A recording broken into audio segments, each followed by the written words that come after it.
नमस्कार दोस्तों, मैं विनय दुबे मुंबई से। मेरा बूथ सबसे मजबूत की अपार सफलता के बाद भारतीय जनता पार्टी ने पेश किया है एक नया स्लोगन, मेरा बूथ सबसे मजबूत। जी हां, आपने सही सुना। मैं बात कर रहा हूं उस बूथ की जिसने पूरा देश हिला के रखा हुआ है। अगर आप मूतने जा रहे हैं लेकिन जगह गलत चुन ली है तो उससे सिस्टम भी हिलाया जा सकता है। ऐसा एक बड़ा उदाहरण इस देश के सबसे होनहार भारतीय जनता पार्टी के युवा नेता प्रवेश शुक्ला ने इस देश को दिखा दिया कि अगर मूतने का तरीका और मूतने की जगह अगर आपने सही तरीके से चुना है तो इस देश के पूरे सिस्टम को आप हिला सकते हैं। भले उस मूत के कारण पूरे इंसानियत के मुंह पर कालिख फूट जाए, इंसानियत शर्मसार हो जाए, मानवता भी माँ और बहन की गालियां देने लगे, तब भी कोई फर्क नहीं पड़ेगा, क्योंकि ये जिस पार्टी के कार्यकर्ता है वहां पर शर्म और लज्जा की तो कोई जगह ही नहीं है। तो भाई साहब, प्रवेश शुक्ला जैसा ये नराधम कैसे पीछे रह सकता है? ऊपर से मामा मुख्यमंत्री है, कोई इनका कौन सा खाट का बाल उखाड़ ही लेगा। भांजे को पूरा यकीन था, वो चाहे किसी के ऊपर मूते चाहे शौचालय में मूते, उनका कोई कुछ बिगाड़ ही नहीं सकता। प्रवेश शुक्ला केवल उस आदिवासी के चेहरे पर नहीं मूत रहा था, वो मूत रहा था इस विश्व गुरु भारत के जनता के गरीबी के ऊपर। वो मूत रहा था भारत के नए चेहरे के ऊपर, जिसको पूरे विश्व के सामने प्रवेश शुक्ला नाम का एक कुत्ता लाकर खड़ा कर देता है। बहुत सारे लोग कमेंट कर रहे थे, बहुत सारे लोगों ने मेरे सोशल मीडिया पर आकर ये बातें लिखी कि विनय दुबे भाई, प्रवेश शुक्ला तो तुम्हारी जात और बिरादर का है, इस पर अब आप क्या कहेंगे? इस पर मैं यही कहना चाहता हूं कि पुलिस के हत्थे चढ़ गया, वरना विनय दुबे भी अपनी मूंछ से इस प्रवेश शुक्ला को डुबाने में थोड़ा भी शर्मिंदगी महसूस नहीं करता, क्योंकि उसने वही काम किया है जो मानवता को शर्मसार करता है। आज बहुत सारे भारतीय जनता पार्टी कार्यकर्ता बुलडोजर के दुरुपयोग को लेकर ज्ञान खोद रहे थे। ज्ञान उस समय कहाँ चला जाता था जब यही बुलडोजर किसी मुसलमान के घर पर पहुंच जाता था और ईंट उखाड़ कर फेंक देता था। उस समय बुलडोजर बाबा की जिंदाबाद के नारे लगते थे, खुशियां मनाई जाती थी, सोशल मीडिया पर ट्रेंड चलाया जाता था कि आज अब्दुल की नट टाइट कर दी गई है। लेकिन अगर ये जरा सा बुलडोजर प्रवेश शुक्ला के आंगन पहुंच जाए तो इन भारतीय जनता पार्टियों को इसका दुरुपयोग लगने लगता है। इनको समझ में आने लगता है कि न्याय प्रक्रियाएं हैं, कानून है, पुलिस है, संविधान है। अचानक से अपने घर पर बुलडोजर चलते देख इन्हें संविधान की याद आती है। लेकिन यही अगर परवेज खान होता या शेख होता तो ये मूतने का जो बदला था इसके पूरे खानदान से लेते और तब भी ये चैन से नहीं बैठते। तमाम देश के कट्टर हिंदुओं की भावनाएं आहत हो जाती अगर ये मूतने वाला परवेज खान होता। वो तो शुक्र मनाइए, भगवान का लाख शुक्र है कि ये प्रवेश शुक्ला था, अन्यथा अभी तक देश जल रहा होता। कुछ हिंदूवादी संगठन और उसके कार्यकर्ता ये जरूर कहते कि थूक जिहाद के बाद अब पेश है नया जिहाद, जिसे आप मूत जिहाद कहेंगे। लेकिन प्रवेश शुक्ला ने इस पूरे अरमानों पर पानी फेर दिया। मुसलमान नए नए तरीके से जिहाद करने का तरीका खोजता है, लेकिन ब्राह्मण समाज का एक सुपुत्र जिसका नाम प्रवेश शुक्ला है, उनसे 10 कदम आगे जाकर एक आदिवासी बुजुर्ग इंसान जो गरीबी हालात में था, बेबस था, उसके चेहरे पर मूत कर अपने आप को बहुत गर्वान्वित और कट्टर हिंदुत्व का एक चेहरा दिखाने की कोशिश करता है। लेकिन ये भूल जाता है कि ये देश संविधान से चलता है। यही कारण था कि आज बुलडोजर उनके घर तक पहुंचा। बहुत सारे लोगों को पेट में दर्द हुआ, लेकिन मेरी कोई भी संवेदनाएं न प्रवेश शुक्ला के साथ न उसके परिवार के साथ हैं, क्योंकि आज तक इस देश के अंदर न्यायपालिका, कानून, पुलिस, आईपीसी सबको बगल कर अब न्याय बुलडोजर से किया जा रहा है। तो आज अगर खुद का घर टूट रहा है तो पीड़ा किस चीज़ की है? आप भारतीय जनता पार्टी के कार्यकर्ता हैं, आप चाहे जो नंगा नाच करिए, लेकिन कम से कम वो नंगा नाच मत करिए कि आपके परिवार को, आपके माँ को, आपकी दादी को रोना पड़े। आज जिस तरह से प्रवेश शुक्ला की माताजी, उनकी दादी हाथ जोड़कर मीडिया कर कैमरे के सामने भीख मांग रही थी, इससे प्रवेश शुक्ला का तो जो सीना था वो 56 इंच का हो ही गया होगा। शायद इसी दिन के लिए वो नेतागिरी कर ही रहे थे कि ऐसा कोई मौका मिल जाता, वो बड़े स्टार हो जाते, और आज वाकई देश ने उन्हें स्टार बना दिया। लोग अपने अच्छे कर्मों की वजह से, बुरे कर्मों की वजह से पहचाने जाते हैं, लेकिन प्रवेश शुक्ला वो कुत्ता है जो अपनी ऐसी हरकत के लिए हमेशा से जाना जाएगा जिसे मध्य प्रदेश का मूत कांड कहेंगे। और इसमें भीख मांगते हुए इनके पिताजी, इनकी माता और इनकी दादी को हमेशा याद रखा जाएगा और भविष्य में उदाहरण के तौर पर दिया जाएगा, बताया जाएगा कि भैया ऐसा कोई काम मत करो कि आपके परिवार को हाथ जोड़कर भीख मांगना पड़े। मैं मध्य प्रदेश सरकार की सराहना करता हूं कि उन्हें त्वरित कार्रवाई करते हुए, भले दिखावटी ही त्वरित कार्रवाई की, लेकिन किया तो सही। नहीं उनका घर तोड़ा, कम से कम बगीचे का एक पेड़ तो उखाड़े, एक पतरे की जो सीमेंट का पतरा था कम से कम वो तोड़कर कुछ तो खाना पूर्ति की। अगर यही कोई मुसलमान होता तब मामा जी का तेवर देखना था। वहाँ पर जो मुख्यमंत्री हैं, जो गृह मंत्री हैं, उनके तेवर देखने थे। ईंट से ईंट बजा देंगे, मिट्टी में मिला देंगे, ये सब केवल मुसलमानों के लिए है। अगर आपके नाम के आगे शुक्ला, दुबे, पांडे, मिश्रा ये जुड़े हैं तो आप घबराइएगा नहीं। आप चाहे इंसानियत के चेहरे पर मूत लीजिए, किसी आदिवासी के चेहरे पर मूत लीजिए या किसी भी धर्म के चेहरे पर मूत लीजिए, आपका ज़्यादा कुछ बिगड़ेगा नहीं।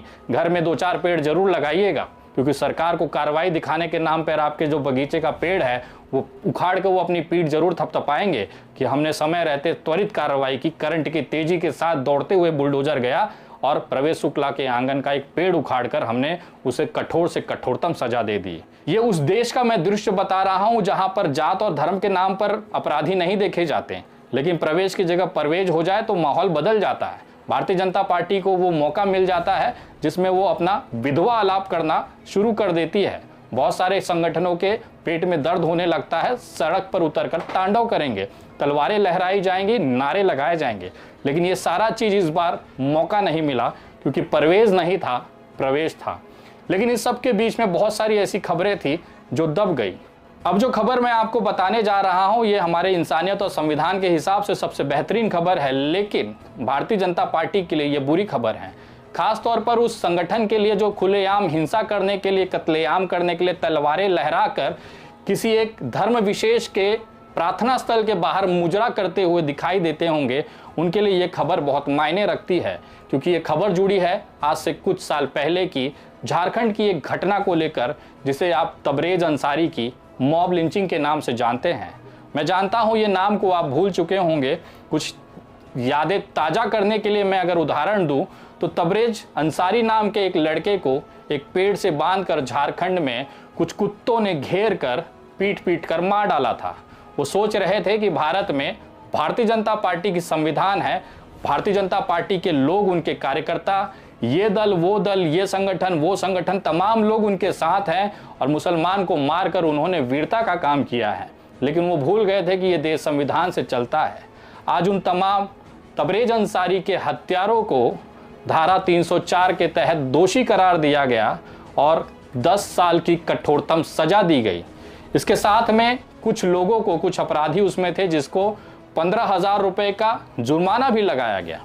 अगर इनके नाम मैं आपको बताना चाहूँ ताकि आपको एहसास हो, आप भले भारतीय जनता पार्टी के कार्यकर्ता हों, भले भारतीय जनता पार्टी आपको करीजे में बिठा के रखती होगी, लेकिन जब संविधान का चाबुक चलता है तो अच्छे अच्छे रोड लोग सड़क पर भीख मांगते नजर आते हैं।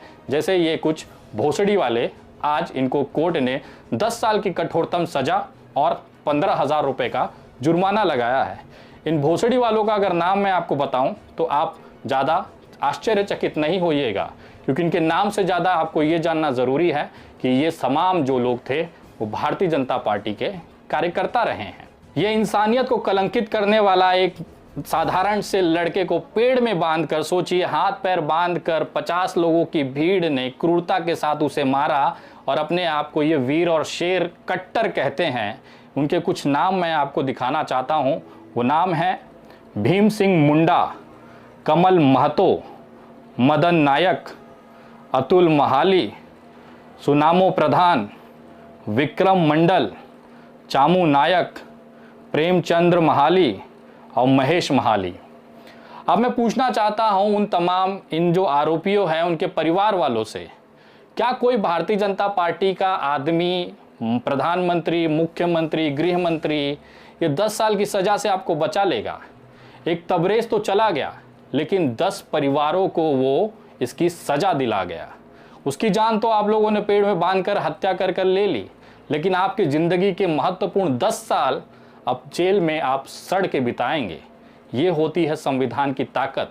और भविष्य में अगर आपको लगता है कि किसी मुसलमान को पकड़ के या किसी भी इंसान को पकड़ के आप गैंग बना के, गुट बना के, पीट के निकल जाएंगे, हत्या कर देंगे, आपका भी हालत इसी कुत्तों जैसा होना है, ये लिख कर ले लीजिएगा।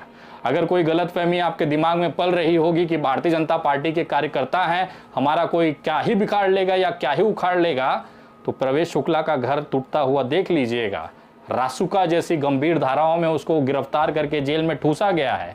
एक मूतने के कारण भारतीय जनता पार्टी का वो कार्यकर्ता, उसको पूरे देश ने, सोशल मीडिया की ताकत ने कुत्ता बना दिया है। तो तुम्हारा अगर किसी की हत्या भी कर दोगे तो ये सोच लोगे कि बच जाओगे, तो इस गलत फहमी को कल सुबह उठते ही मूत कर बहा दीजिएगा। क्योंकि ये देश जो है संविधान से चलता है। अभी हम जैसे लोग जिंदा हैं, कॉलर पकड़कर सड़क पर घसीटते हुए न्यायालय में ले जाकर आपको नहीं कुत्ता बनाए, तो हम लोग भी सच्चे भारतीय नहीं हैं। ये बात याद रखिएगा। और जो अभी ताज़ा घटना हुई है बिहार के सारण में, जहरुद्दीन नाम के एक इंसान की, जो कि 55 साल का लॉरी चलाता था, उसको भी घेर कर जलालपुर थाना के सामने कुछ लोगों ने मार दिया। इसी गलत फहमी में कि तबरेज अंसारी को मार दिया तो हमारा क्या ही बिगड़ गया, तो जहरुद्दीन को भी मार देंगे तो हमारा क्या ही बिगड़ जाएगा। मैं इस वीडियो के माध्यम से आपको दावे के साथ लिख के देता हूं, उन तमाम जहरुद्दीन को मारने वाले कुत्तों को मैं बताना चाहता हूं, उनके परिवार को बताना चाहता हूं कि तुम्हारी पूरी जिंदगी अब ना जो जेल में सड़नी है।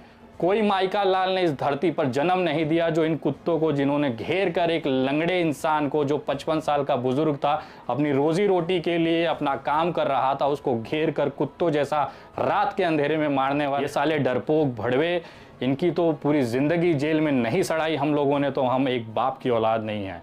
और रही बात जहरुद्दीन, जो कि एक 55 साल के बुजुर्ग थे, सारण में हड्डियों से भरी एक गाड़ी को ले जा रहे थे, जिसकी परमिशन सरकारों ने दे रखी है। जो हड्डियां ले जाई जा रही थी वो दरअसल दवाओं में काम आती है, जिससे कितनी ही जिंदगियां बचाई जा सकती है।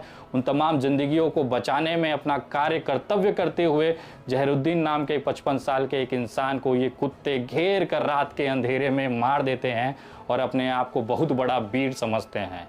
उन तमाम लोगों को मैं कहना चाहता हूँ, कानूनी तौर पर संविधान के दायरे में रहते हुए तुमको कुत्ता नहीं बनाया तो हम भारतीय नहीं, ये चीज़ लिख के ले लीजिएगा। आपको एहसास होगा कि इस देश में मॉब लिंचिंग करने के बाद जो परिवार आज, जो तबरेज अंसारी के परिवार, जो आरोपी हैं, उनके परिवार आज कुत्ते के जैसे रो रहे हैं। जब उनके घर का जो मेन सदस्य है वो आज जेल में रहेगा और 10 साल तक सड़ेगा। 10 साल बाद जब आएगा तो देखेगा उसका जो बच्चा 5 साल का था वो 15 साल का है। एक बच्चे का बढ़ता हुआ बचपना वो नहीं देख पाएगा, अपनी पत्नी को नहीं देख पाएगा, अपनी माँ को नहीं देख पाएगा। ये सब छोड़ दीजिए, अपनी खुद की ज़िंदगी को वो तबाह होते उस जेल में देखेगा, क्योंकि जेल का एक दिन एक महीने के बराबर होता है। ये चीज़ उसका एहसास उनको होगा। ये अपने आप को कोसेंगे कि क्यों उन्होंने तबरेज अंसारी को बांधा और मारा। आज भारतीय जनता पार्टी तो वोट लेके सत्ता में बैठी है। आज परवेज अंसारी का जो बाप है वो रो रहा है, उसकी माँ भीख मांग रही है। भारतीय जनता पार्टी, उसके विधायक आज भी एसी में सोएंगे, लेकिन अब ये ज़िंदगी भर प्रवेश शुक्ला जैसा इंसान जेल में सड़ेगा। तबरेज अंसारी के ये जो आरोपी कुत्ते हैं ये जेल में सड़ेंगे। ये है ताकत संविधान की। और रही बात जहरुद्दीन के मामले में, मैं बहुत जल्द बिहार जा रहा हूँ, उनके परिवार को मिलूंगा और अपनी तरफ से जो भी मदद है, चाहे वो कानूनी हो, चाहे आर्थिक हो, चाहे सामाजिक हो, जहरुद्दीन के परिवार के साथ मैं खड़ा हूँ। आज मेरी दोपहर में वहाँ के स्थानिक लोगों से बात हुई है। ये पता चला है कि जहरुद्दीन का जो बेटे हैं वो विदेश में काम करते हैं, वहाँ पर दिहाड़ी मजदूरी कर कर कैसे अपना घर का पेट पालन और पोषण करते थे। जहरुद्दीन की, जो कि 55 साल के थे, उनकी माता आज भी जिंदा है। एक बुजुर्ग माँ के सामने उसके बेटे को मार दिया गया। लाश इस हालत में थी कि दफनाते समय वहाँ पर खड़े सारे लोगों की रूह कांप गई। ये हालत करने वाले उन तमाम लोगों को बख्शा नहीं जाएगा। उन बेटियों के आंखों से निकलने वाले आंसू के हर एक कतरे का बदला कानूनी तौर पर लिया जाएगा। उनकी जो बेटियां थी उनकी शादी वो कर चुके थे। केवल बूढ़ी माँ अपने आप और अपनी पत्नी को संभालने के लिए वो इस तरह से ड्राइवरी का काम करते थे। वो भी दवाई बनाने जैसे इंसानियत वाले काम में वो अपनी दिनचर्या को लगाते थे। उसके बावजूद भी कुछ नफरतबाज लोगों को ये दिखाई नहीं दिया। एक बुजुर्ग इंसान जो पैर से लंगड़ा था, भाग नहीं सकता था, उसको हज़ारों सैकड़ों की लोगों की भीड़ ने मिलकर मार पीट कर कर उसे मार दिया। उसके सर को फोड़कर सड़क पर खून खून कर दिया और ये सोच रहे थे कि ये बच जाएंगे। अब आपके पीछे कानून है, संविधान है, पुलिस है, और मैं देखता हूँ कौन ऐसा माइका लाल जना है, कौन सी माँ ने ऐसा बच्चा कोख से पैदा किया है जिसकी छाती का दूध पीकर इन आरोपियों को ये निकाल सके। मैं देखता हूँ कैसे इन कुत्तों को भारत में अंदर खुली सांस में हवा ये ले पाएंगे। कानूनी तौर पर जितनी भी कठोरतम सज़ा होगी, जहरुद्दीन के जो आरोपी हैं उनको किया जाएगा। हम तमाम लोगों की अब जिम्मेदारी है कि घर में बैठी इस बूढ़ी माँ, उनकी पत्नी, उनकी बेटी और इनके बेटों के लिए अब हम सबको आगे आना है। मैं अपनी तरफ से इस परिवार को कुछ आर्थिक मदद करना चाहता हूं। मुझे इस परिवार के किसी भी सदस्य से अभी तक बात नहीं हुई है। स्थानिक लोगों के हिसाब से जो जानकारी मिली है, हम सबको आगे आकर इनकी मदद करनी चाहिए। अगर जहरुद्दीन, जो कि सारण में हड्डी ले जाते समय एक ड्राइवर को जलालपुर पुलिस स्टेशन के सामने घेर कर कुछ जिन लोगों ने मारा है, वो गिरफ्तार हैं, उनके ऊपर कानूनी प्रक्रियाएं तो चल रही हैं, लेकिन अब इस घर में उस बूढ़ी माँ का ख्याल रखने वाला कोई नहीं है। उस पत्नी का, जो अपने पति के इंतज़ार में दरवाजे पे बैठी थी, अब उसके आंखों के सामने उसका पति कभी नहीं आ पाएगा।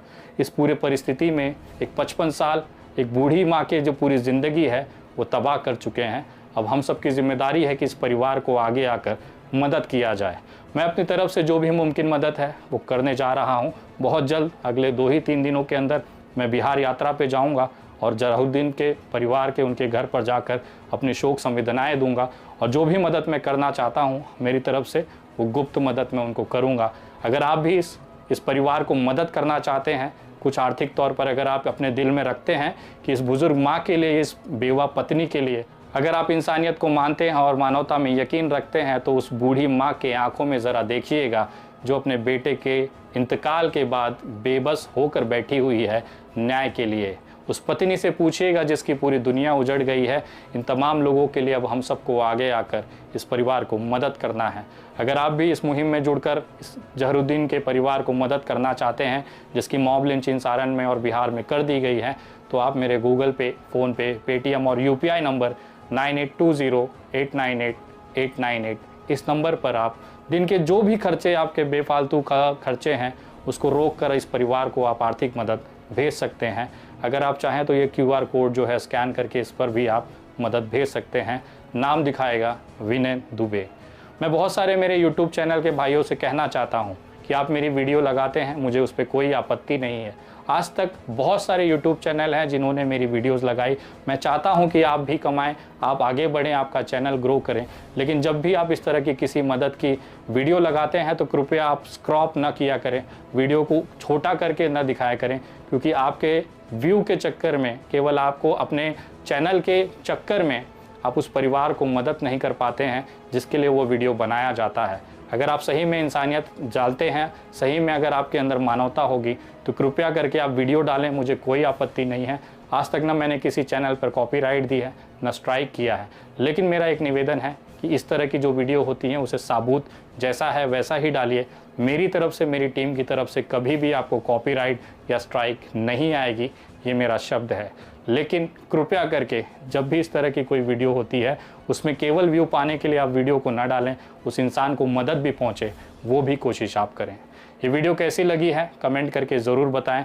मुझे आशा है जहरुद्दीन के परिवार के लिए हम एक मदद के तौर पर, इंसानियत के तौर पर जो भी मुमकिन होगा वो प्रयास ज़रूर करेंगे। अगली वीडियो बहुत जल्द। जय हिंद, जय महाराष्ट्र।